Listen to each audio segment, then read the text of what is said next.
बुलाए जाने को सोचो। इतना बड़ा दिमाग दिया परमेश्वर ने। न्यूरोलॉजिस्ट भी दिमाग का ऑपरेशन नहीं कर पाते पूरी तरह से, बोलते गारंटी नहीं देंगे कि उनका कसूर नहीं। दिमाग में खरबों नाड़ियां हैं। इन नाड़ियों को अगर एक साथ जोड़ दिया जाए तो पूरी पृथ्वी को घूम के हम आ सकते हैं। इतनी नाड़ियां आपके दिमाग के अंदर हैं, इतने खरबों सेंसिस आपके दिमाग के अंदर है। और पौलुस कह रहा है इन दिमाग का प्रयोग करो। और उसने कहा अपने बुलाए जानों को सोचो। कहता सोचो, सोचो, थिंक करो कि तुम्हें परमेश्वर ने क्यों बुलाया। तुम छोटे थे, तुम व्यर्थ थे, तुम तुच्छ थे। आज मैं यहां बैठा इसलिए नहीं हूं कि मैं कंप्यूटर इंजीनियर था और खुदा मैं बड़ा अच्छा बोलता था और परमेश्वर ने मुझे चुन लिया। जब मैं परमेश्वर में बुलाया गया, मैं नशेड़ी था, नशे करने वाला था। अगर नशा ना करूं तो मेरा दिमाग घूमता था। 12 बजे तक मुझे नशा चाहिए था। जुआ खेलने वाला, नशा करने वाला व्यक्ति था। और शुक्र है मुझे यीशु मसीह मिल गए।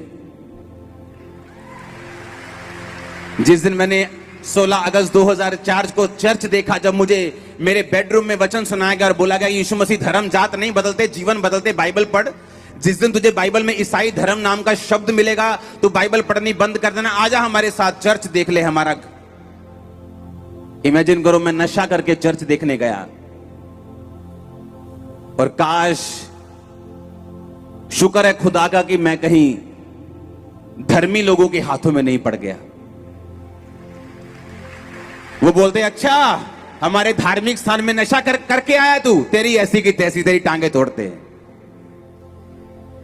यीशु मसीह ने कहा मैं पापियों से प्यार करता हूं, मैं पापियों को मारने नहीं आया हूं, मैं बेटे और बेटियों को मारने नहीं आया हूं, मैं उनको सुधारने आया हूं, मैं उनको बचाने आया हूं, मैं उनको चुनने आया हूं, मैं उनको बड़ा करने आया हूं, मैं उनको मजबूत करने के लिए आया हूं।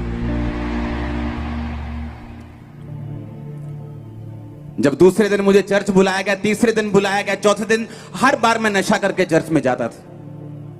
परमेश्वर कितना सहनशील था कि मैं नशा करके चर्च में जाता था और तभी वचन सुनता था और वचन समझ भी आता था, लेकिन धीरे धीरे कोशिश कर रहा था नशा छोड़ने की। अगर मुझसे ऐसा बिहेव हुआ होता और मुझसे यीशु मसीह ने प्यार ना किया होता तो आज मैं यहां ना बैठा होता, मैं साफ ना हुआ होता, मैं क्लीन ना हुआ होता, मैं नशे ना छोड़ पाता, पाप ना छोड़ पाता। यीशु मसीह ने कहा अपने बुलाए जाने को सोचो, थिंक अबाउट इट। सोचो तुम्हारे बुलाए जाने को, क्यों परमेश्वर ने तुमको चुना। क्योंकि जिस तरह उसने इजराइलियों को चुना था जब वो सबसे छोटी कौम थी, सबसे कमजोर कौम थी, सबसे गरीब कौम थी, परमेश्वर ने कहा मैंने जानबूझ के उनको चुना ताकि जो अपने आप को मिस्री बड़े समझते, मैं उनको लज्जित करूं उस कौम के द्वारा। आप बड़ी पोजीशन पे जा रहे, पाए फायर यीशु मसीह के नाम।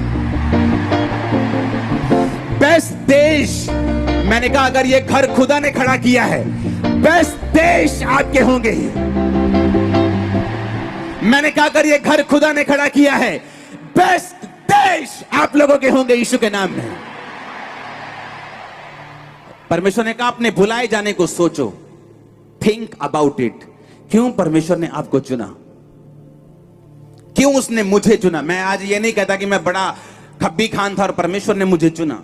मैं बोलता हूं मुझे बात करनी नहीं आती थी, मैं इतना डिप्रेस हो गया था, लोगों के सामने ताली नहीं बजा पाता था, मुझे पब्लिक की तरह इधर मुंह करना पड़ता था क्वायर की ओर ताकि मैं ताली बजा के आराधना कर सकूं। किसी से बात नहीं कर पाता था। अगर कोई मौत की बात करता कि फलाने को हार्ट अटैक हो गया तो मुझे डिप्रेशन के अटैक होने लग जाते थे। मैं इस तरह का आदमी था। लोगों से बात करना तो दूर है, मैं लोगों के बीच में जाने को भी अभी तैयार नहीं था। मैं इतना डिप्रेस्ड और इतना शैतान से ग्रसित, और अगर मेडिकल भाषा में बोलूं तो इतना मेंटली अपसेट के मुझे अटैक होने शुरू हो गए थे। तो परमेश्वर ने कहा मैंने जगत के निर्बलों को चुन लिया, मैंने छोटों को चुन लिया, मैंने कमजोरों को चुन लिया, मैंने नीचों को चुन लिया, ताकि जो अपने आप को कुछ समझते हैं, जो बड़ा समझते हैं, उन्हें लज्जित कर सकूं। परमेश्वर ने मुझसे कहा कि वो जो आप लोगों को चुन रहा है पंजाब में, इंडिया में, दुनिया भर में, उसका एक मकसद है, उसका एक प्लान है। उसने आपको ऊंचा करना है, उसने आपको बेस्ट बनाना है, उसने आपको सिर बनाना है, कर्जा देने वाले बनाना है। आप कर्जा देने वाले बनने वाले बहुत जल्दी। आप बिलीव करते हैं? मैं आज आपको सिंपल सरमन नहीं दे रहा हूं। आज मैं आपको एक प्रोफेटिकली जो परमेश्वर के दिल की बात है, आज मैं वो आप पे जाहिर कर रहा हूं। मैं आत्मिक बातों से, पौलुस कहता है, आत्मिक बातों को मिलाकर आपको बता रहा हूं। मैं वो बता रहा हूं जो बाइबल में लिखा है और वो बता रहा हूं जो परमेश्वर प्रोफेटिकली पंजाब के लिए और आप लोगों के लिए बता रहे हैं।